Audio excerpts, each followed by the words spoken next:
Well, hi there and welcome along to the Paddy Power Half Hour. I'm Thom Malone, your host this week as we look ahead to all of the weekend's Premier League football action. And I'm joined on the line by Enda Coll as well, who's not made it down here this afternoon. You all right there, Enda? Thom, how are you? We're good. Did you have a good Christmas? It was good, yeah, but we're in that weird period now where nobody really knows what day it is, nobody really knows what time it is, and there's just football on the TV every day, so it's hectic. Yeah, well, that's good and bad. I mean, the mostly good is that the football's on TV all the time. Did you catch much of the St. Stephen's Day action? Yeah, I was watching United for my sins yesterday, and then the Liverpool performance last night was something incredible. Yeah, I mean, sort of contrasting 4-goal wins, weren't they? I mean, Liverpool were just, if anything, Leicester were flattered by the 4-goal margin. But, I mean, Newcastle, my goodness, they were quite charitable, weren't they? They were, their defence was it was uncharacteristically like Newcastle, that they were just giving away the ball for fun, really, and just letting the United players run through them. But it was really poor performance from the United side before that. Until they got the second goal from Martial, they were just all over the place as usual. It looked like it was going to be another situation like what happened in Watford a couple of days ago, and United were going to stumble to another defeat from a side lower in the table than them. But ended up they got back pretty good, so it worked out in their favour, but it helped. They were helped very much by the Newcastle players passing the ball straight through on goal. Yeah, exactly. Yeah. It's always easier when the defenders just give you the ball. Liverpool, though, they were absolutely stunning, weren't they? I mean, again, you know, they've gone and, although, what now for Leicester? I mean, that's back-to-back heavy losses against their, top two around them. Yeah, I wouldn't be too heartbroken or downbeaten if I was a Leicester fan or a Leicester player, because I mean, nobody really expected them to be up challenging for the title this year at all. They're potential top four candidates before this, and now they were a couple of points behind Liverpool, and everyone thought they were going to chase them for the title. That was never really going to happen. And if you hear what the Leicester players were saying after the game, like, they're very much in that headspace. They didn't expect to be up this high, and now they're 2 defeats to 2 very good sides. So I wouldn't be too downtrodden if I was them. But that Liverpool performance, that was something special. That was a title-winning performance. That just cemented them as the best team on the planet at the minute. Yeah, and I suppose if you kind of look at their projection of points at the moment, if they kind of win their 19th game, they're on course for 110 points if they kind of repeat their first half of the season. It's phenomenal level, isn't it? Well, I read there this morning that from their last potential 81 points from those games, they've taken 79.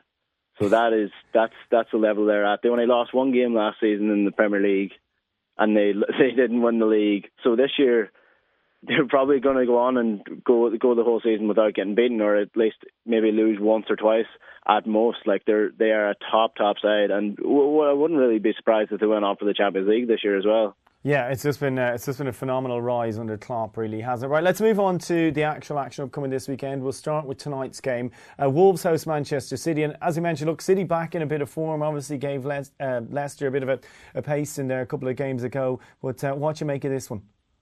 It's not going to be an easy one for Man City, really, because Molineux is a tough place to go, and Wolves are on a very good run of form at the minute. So it's not going to be easy for them. I would say they're going to have to defend very well against this Wolves side, because they can open teams up very handily, especially down with their fullbacks, with Matt Doherty down the right wing as well. They're very, very good on the counter-attack, and they're quite good defensively as well. So I don't think it's going to be an easy one for them. I mean, the way the City defence has been playing, you wouldn't be surprised if Wolves got 2 or 3 goals in this game. And that's the thing. They're so vulnerable at the back, aren't they? And you look at it at this situation, Wolves love to hit them on the break. City, I suppose, the thing that's kept them so dominant in the last couple of games, the early goals. You would think if, Wolves can keep it tight early, which you'd imagine they would be attempting to do anyway, that can kind of frustrate City, can't it?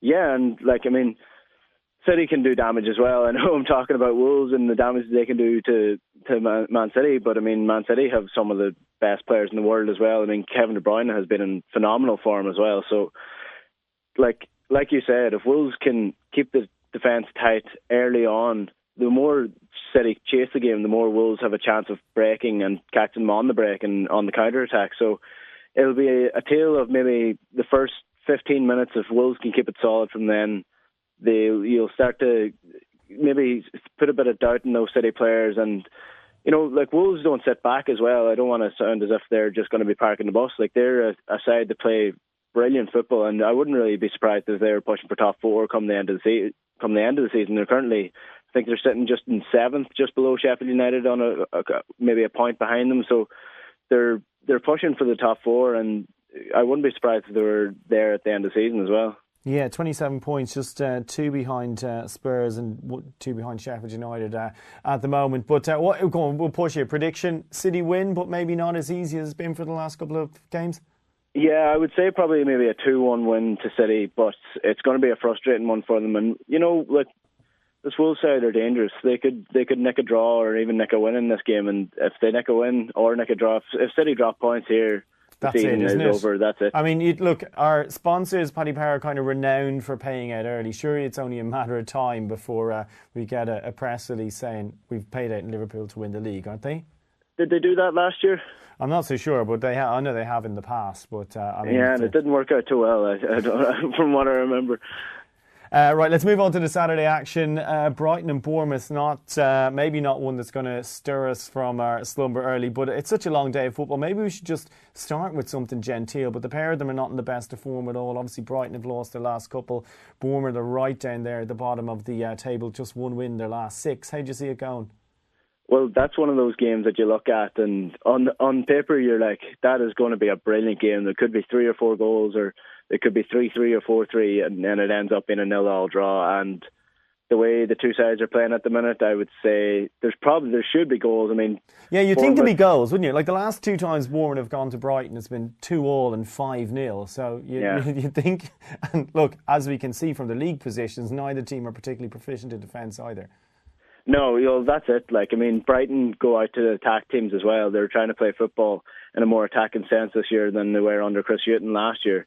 So you'd expect them to nick a goal against that Bournemouth defence, because Bournemouth they're down to their 5th string defenders at the minute. So until they get those back, they're probably going to leak goals. So you'd expect goals. But again, this is one of those games that you predict 4-3 goals and then it's 0-0. And if the early games are anything to be said, and plus couple of games in a couple of days, as Klopp was saying, it's almost a crime. Like, it's a crime against football because the teams can't perform to their own abilities. And but even you look at Bournemouth when they got that win against Chelsea. I mean, they were useless. I mean, they lost 4 in a row, and then they go and beat Chelsea, but then have only picked up 1 point since. Yeah, they're just so inconsistent under Eddie Howe these days. I think it is down to their defence, though. In fairness, they've picked up a couple of very unlucky injuries over the last couple of weeks. I mean, Ryan Fraser was out injured there for a couple of days as well. So it's just hard to tell where they're going to pick up the form. I can't see them being in any relegation trouble come the end of the season. They just have too much quality for that. But, I mean, it's hard to know where they're going to... They're going to be a mid-table side, but they've spent a lot of money, so you'd want them to push on in the next couple of years, or people will start doubting Eddie Howe. Yeah, you'd think. Again, it's strange he wasn't really brought into the conversation about any of those jobs that have come up in the last couple of months either. Like, his name just wasn't mapped. Sure, he wasn't. Yeah, well, it just shows you how important it is to keep success going, or keep a relative success to your club going, because he was one of the favourites to become the England manager at one stage before Gareth Southgate got the job. So that'll just tell you like how much of a cutthroat business it is. Yeah. Can you get anything from this? I doubt it. I'd say over goals, because again, it's one of those games you think there's going to be goals and there's none. So I'm going to go a scoreless draw. Right, we'll go to St James's Park then, one of the 3:00 games on Saturday. Newcastle obviously looking to bounce back from that drubbing by Manchester United. They're up against Everton. Obviously, Carlo Ancelotti, the new boss there. What do you make of Carlo's first effort? Well, just the fact that he's at Everton is amazing. Like, yeah. I couldn't believe when Everton were linked to him, first of all, and then when they got him. It just shows you how the power of the Premier League, the power of the money that you can get for coming and managing any club in the Premier League. And I mean, Everton are right down the bottom of the table. It's not as if they're still in a position where they're pushing for Champions League football. Like, this is a rescue job that he's coming to do. It's the kind of job you just expect. Yeah. Real Madrid, PSG, Chelsea, and he won trophy. AC Milan, that amazing AC Milan team. And now he's gone to Everton, who are in a relegation scrap. Like, it's hard to know how it's going to go for him, to be honest. Right. Against Newcastle, though, I mean, Weirdly for Everton, they're actually unbeaten in the last 5. Obviously, that run of draws under Big Duncan Ferguson. But I mean, Newcastle, they were just, as we kind of touched on, they were dreadful in defence against United, weren't they? Yeah, they were quite good in the first 15 minutes or so, but like United were just as bad as them in defence. So it's hard to know. They've actually been a lot better than everyone expected under Steve Bruce, and I mean, you have to give them credit for that as well. In this game in St James's Park, I mean, that's critical, isn't it? St James's, and they'll try and win this game. I mean, they're a counter-attacking side. They're not really. Everyone was saying that, you know, they just park the bus or they play defensive football, but with Saint-Maximin on the break, they're actually quite dangerous. Yeah, and like I say, at home, the last 3 games draw with City, and then they've won the 2 since as well. So that their home form is rock solid. Yeah, well, Newcastle has always been a pretty tough place to go, and if Steve Bruce can bring that back to St James's Park, then he'll be winning half the battle with fans as well. Around about 5-2, are they a bit of a price? I would say so. I mean, well, they might not win the game, but I would say that there would be a very good chance of nicking a draw in this. Yeah. I mean, Everton are going to go out and attack them, but they're going to be solid defensively. I think I would say Steve Bruce has probably given them a bit of a drubbing after that United display, so you'd expect them to have a bit of a chance in this game. I don't know if they'd win it, but Everton on the new manager bounce, who knows? Yeah, the new manager bounce. I just can't believe that Ancelotti's there. Right, let's move on to Southampton and Palace. And again, like Southampton, Obafemi got a run, got his goal yesterday. I mean, do you think he can possibly be retained given Ings is in such hot form? I would say he could be on the bench for this, because just rotating with those players, he won't be wanting to pick up any injuries, especially a side that's in a relegation battle like Southampton. I mean, they need injuries to go their way. They have to keep their players fit. So I would say he'll do a bit of rotating. But it was great to see Michael Obafemi opening his Premier League account, because he's been pushing for the first team in the last couple of months, and he got a start. I remember he got criticised by Hassan Huddle a few weeks ago about his fitness and his professionalism, saying that he has a lot of growing up to do in that sense. And I don't know if he was saying it because he was turning up late to train, or if he just wanted to put a bit of fire underneath Obafemi to try get him to work a wee bit harder, to realise that he's playing for a Premier League club. But whatever he said, it seemed to work anyway, because he was brilliant. Do you think they can take all 3 points against Palace? Oh, no, Palace are quite good away from home, and they got a good result during the week, so it's going to be a tough one. Southampton, really, they're not a good side. I expected them to push on so much more this year, and it's been really disappointing. Yeah, I think I'd just be going to something like both teams to score or a draw or something in this. What about you? Yeah, I would say something like that. I would almost go for under 2.5 goals in this. Yeah, Watford then up against Aston Villa, another one down near the bottom. Although Villa, they have lost. They've obviously gone back to winning ways there. That was kind of a relegation 6-pointer on the 26th. What about Watford and Villa? This is going to be a tough enough one for Aston Villa, I would say, because Watford are playing quite good under Nigel Pearson. They just can't put the ball in the net.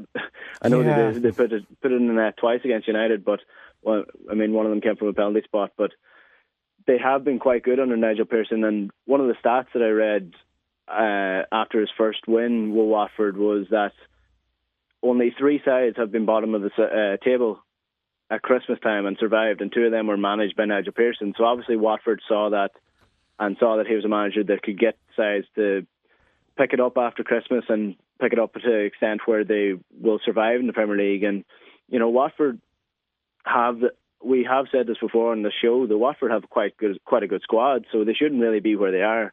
And they probably have a better squad overall than Aston Villa, but Aston Villa have Jack Grealish, and Jack Grealish is a top 4 midfielder for Aston Villa at the minute. He's unbelievable. You would have to think that if Watford did have someone like Grealish, it'd be such a good side, or even just someone who could finish. I remember even the game against Liverpool, they missed an absolute hatful of chances that day as well. Well, that was it. That was what gave away the goal, really. Like, they were on the attack and Doucouré went to shoot, and I took a deflection on the way, but it went well wide, and then from the corner Liverpool broke, and that was the opening goal of the game, and that from then on it was all Liverpool. But before that, Watford were quite good and quite dangerous going forward, and they were showing signs of the team that were pushing for a Europa League place just 2 years ago. Like they were very good against Liverpool, very good against United, and if they play like that against Aston Villa and fit the ball in the net, they should get a result here, I think. Do you think they can? Yeah, they should at least get it. They at least get a draw. Well, you can't see Villa beating them, can you? Well, Villa are quite inconsistent this year. That's the only thing. Yeah. Right, let's move on to the later game then. Norwich hosting Spurs. Obviously the Jose effect once again saw them come from behind. Brilliant goal as well from Dele Alli in that game. But what about at Carrow Road? It should be an easy enough one for Spurs, really. Yeah. They've got so much firepower going forward. Defensively, and I know people have been saying that it's weird to see a Jose Mourinho side so open, but I mean, that's just the defence he has. Like these are the players he came into, and he's not going to really stamp his authority onto the club until at least after Christmas. It'll be interesting to see if he buys any more players or any other players sign a new contract.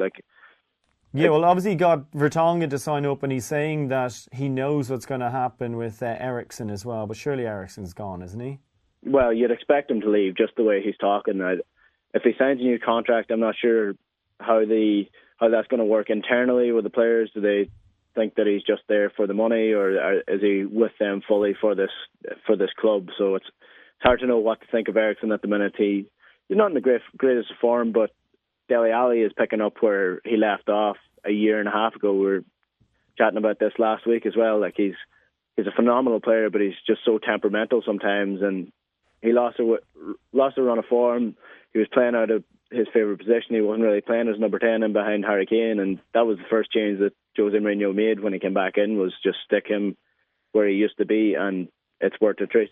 Yeah, did they surely straightforward win for Tottenham? Maybe Tottenham win to 0 or something like that? Yeah, you'd think so anyway. Norwich are a good enough side, but they're probably a championship side defensively, and they'll be in trouble come the end of the season. Yeah, you think against Kane, Ali, Eriksen, that championship level defence would be thoroughly exposed, wouldn't it? Yeah, and Son as well. You can't really forget what Son did a few weeks ago running the pitch. It was brilliant. He's a phenomenal player. Right, straightforward win for Spurs then. Let's move on to Leicester, who will be looking to get back to winning ways, obviously having suffered that heavy defeat last night. They head to West Ham. What do you make of this? Well, West Ham, it's hard to know. How could you predict West Ham? It's just like win, loss, loss, win, loss. You know, it's just so inconsistent. Well, we've been waiting on them to get a new manager for the last, 2 months at this stage, really. They've just lost the track of themselves, but they're a bit like Watford. Like they have a really good squad, and I saw them a few months ago against Sheffield United, and on paper West Ham had a far better squad, but they were just all over the place on the pitch. And once they got into the final third, they didn't know what to do with the ball. They didn't know whether to cross it to Haller, who his movement is atrocious. If you don't give it to him on his head, he's not going to do any damage to you. So it's hard to know where they're going. They've spent a lot of money, invested in a lot of players, but they just can't click. Yeah, but I mean, Leicester, where did Leicester go? Now, like 1 point from the last 3 games. Look, obviously their defeats to Liverpool and City, but I mean, will they be affected by that, or will it just be like that mentality you talked about earlier, where, well, we're not expected to be in this position, we're not expected to beat Liverpool and Manchester City anyway, so we just approach this game like nothing's happened? I would say they'll be fine. Like, I was just reading a few quotes from some of the players, and I saw that Kasper Schmeichel was actually giving out about the referee, saying that they were in the game until the referee went and made himself a hero with that penalty. So he seemed to be quite livid after the game. And just the mentality of Brendan Rodgers' sides, like they always want to win, they always want to score goals. So I would say they'll be hurting after the Liverpool game and hurting after the Man City loss as well. But like, they'll come out firing, and they'll still be wanting to get Champions League football. I know the title is completely out of their hands now, but Champions League football would have been their aim this year, and they're in a very good position to do so, but they need to keep up the form. You'd expect them to have far too much for West Ham, though. Like, the way the West Ham have been playing, the form there, and 2 defeats to Leicester they're not going to match up where their form is at the minute. Yeah, and you'd think this is the kind of game where Jamie Vardy just goes. It's the kind of game where they could go absolutely ape as well. Isn't it? I'd definitely fancy Vardy to score in this kind of game. Yeah, Vardy and Madison and Jose Perez, like they have a lot of good options going forward. Iheanacho's in good form as well, so you'd expect them to get a couple of goals in this. I would say it's going to be an easy enough win for Leicester. Right, at 7:45 then. See, that's a good thing about the football on Saturday. We did 4 kick-off times. Anyway, on to the 7:45 game. Burnley hosting Manchester United. Obviously, we've mentioned United off the back of that 4-goal win over Newcastle last time out. Do you think they can keep the old winning ways going under Ole Gunnar Solskjaer at Burnley? It's going to be a tough one. It's the exact type of game that United have been losing this year, a side that solid defensively, going to frustrate them, going to see if they can break them down without actually being on the counter-attack. So I would say United are going to struggle in this game, to be honest. It'll be interesting to see who starts in midfield, because I thought Pogba was actually quite good against Newcastle when he came on. Yeah, and he was quite good when he came on his first comeback as well. Like, I know the game was kind of gone at the time, but he did seem to make a bit of a difference. Yeah, it's almost as if he hasn't been injured for the last month and a half. Well, I mean, you are firmly with the tin hat brigade and that conspiracy theory, aren't you? No, but I think Scott McTominay might be out injured for this game. Yeah, he left on crutches. Yeah. Rashford went straight into the dressing room when he came off as a sub. So you'd wonder, United going to rotate for this game? I would say they will in midfield anyway. Up front, it was good to see him. It was good to see Solskjaer taking off Martial and taking off Rashford, because they do need rest before these kind of games if they're going to be playing week in, week out. But I wouldn't be surprised if he swapped it up, played Mata in midfield, played Pogba in midfield, and played Mason Greenwood up front with an up front two with Mason Greenwood and Martial playing up front beside him. Do you think they can get enough goals to beat Burnley? Do you think that's enough? No, I think this is the exact type of game that United will struggle with. Burnley, very good at home. Very good defensively and can do damage to teams as well. They're actually quite good. They're such an old school style team, though. I mean, they're very good from set pieces. United are very poor from set pieces. So Burnley I would say Burnley could nick a goal from a corner or a free kick in this game and frustrate United going forward. The problem with United is, and a lot of people are saying it, and it's so true, like the players, when they labour with the ball, when they take too many touches, United look a very, very average side. But when they go at teams like they went at Tottenham and Man City and Newcastle when they were searching for the game, that's where they'll do the damage. But if Burnley can slow down the play, frustrate the United players, they can definitely get a result in this game.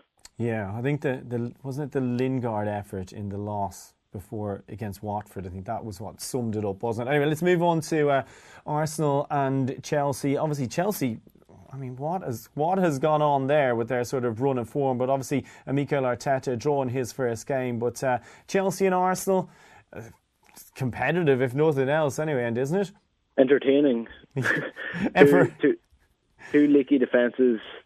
Players that aren't really in the best run of form. It's a bit of a change up though, because like Chelsea, I would say it's just a bit of inexperience in those young players. Like, to be fair, you can't really expect 21-year-olds to be playing to their peak week in, week out. Especially this would be the first season that the likes of Mason Mount and Tammy Abraham and Kurt Zouma to a lesser extent, but they're playing this hectic Christmas season and they're expected to keep up the high intensity play that Frank Lampard likes to do. So that's probably where their struggles are coming from. Arsenal are a completely different situation. They're a bunch of older players. They're kind of past their peak, and they're just.